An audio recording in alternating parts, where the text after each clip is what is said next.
So today I want to show you how I make my macaroni and cheese.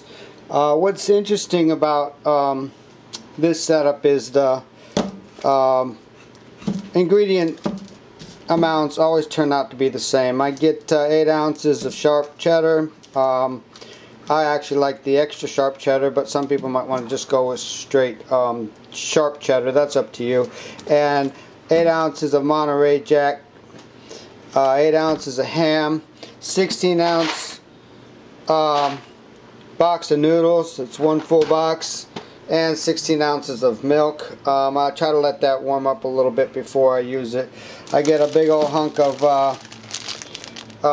parmesan, and I'll probably grate up about maybe a third of that. We got some breadcrumbs, those always are on hand, some all-purpose flour, and a stick of salted butter.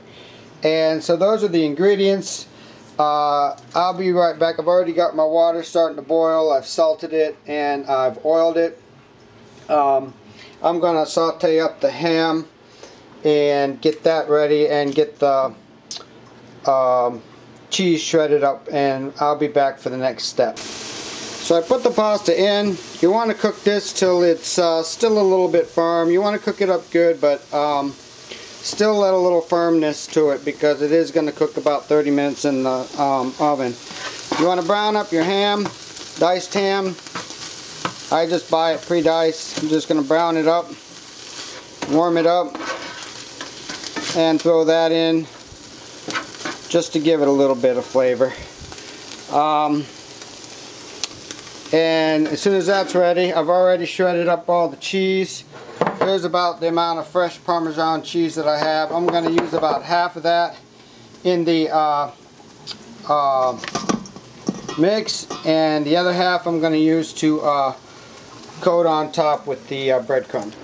So you want to get your butter melted. Once your butter starts melting, you want to just start whisking in the flour a little bit at a time until it thickens. I got my heat on about medium. You don't want this to burn.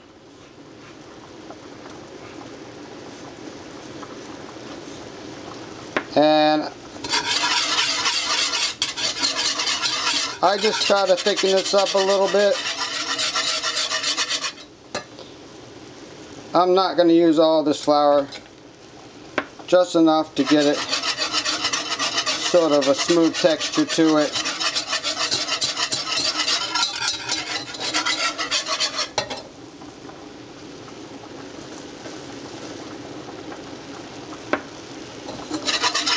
Once you got it to the right consistency, you want to cook it for about a minute just to get rid of the raw flour taste,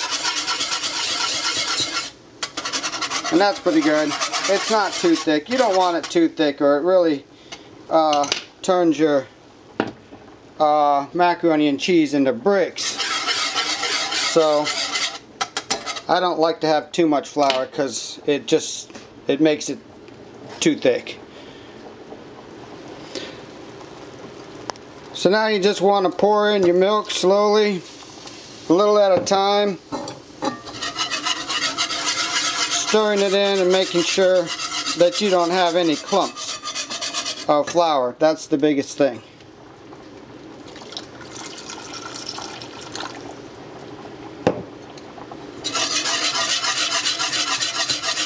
You want to bring this up to temperature. Again, medium heat. Don't let this burn.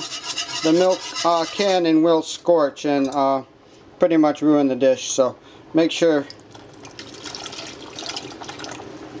that doesn't happen. Okay, so drain your pasta really good. Do not rinse it, and then just pour it right into the casserole pan along with the ham. Ooh, sorry about the steam there. Once you got all the cheese in and it's melted up, put in a little fresh cracked pepper and a little kosher salt. Not too much. You've already got the cheeses, and the pasta itself had been salted in the beginning too. So you don't want to put too much more salt in, but it does need a little extra. And then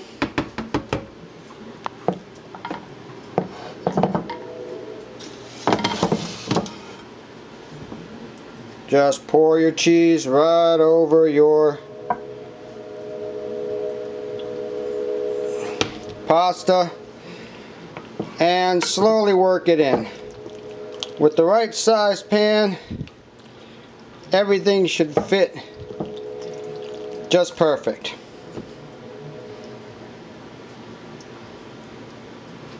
If you end up not being able to fit all the cheese in without it overflowing, I actually had a little bit more than 16 ounces of milk. 16 ounces is perfect. And I poured it all in there, and I probably shouldn't have. So I might have a little extra. I might pour a little more on top.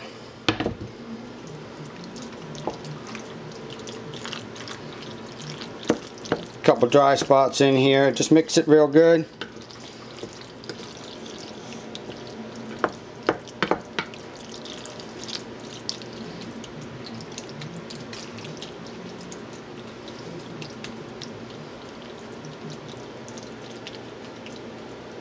Smooth it out.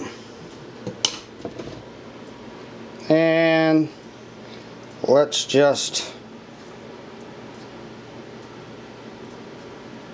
put the rest on top.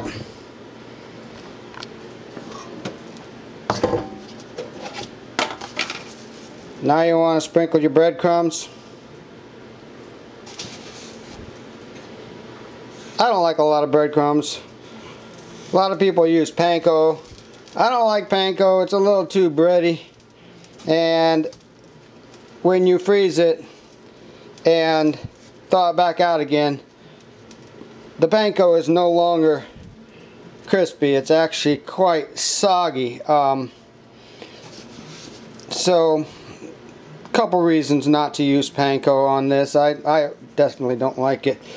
So, just a thin layer of breadcrumbs. I don't like a big cake on there.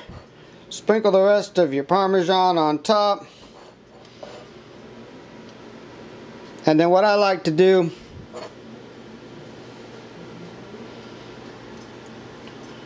after that is spray a little cooking oil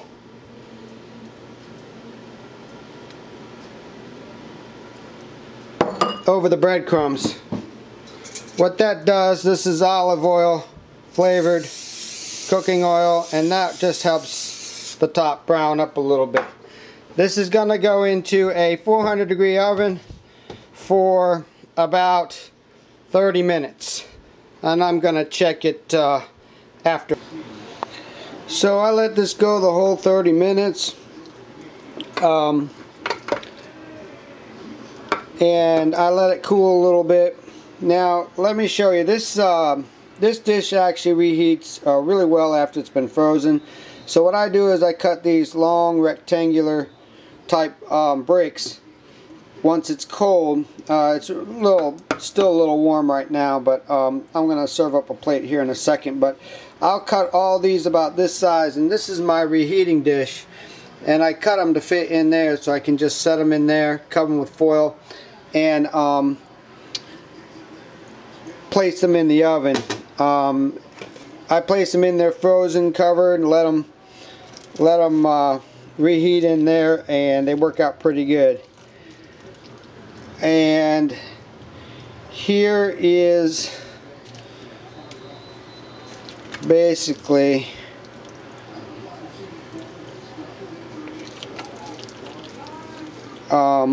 what you end up with following this recipe. It turns out pretty good every time.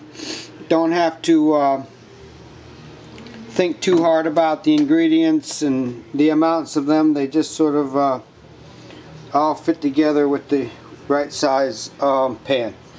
So I hope you enjoyed it, and thanks for watching.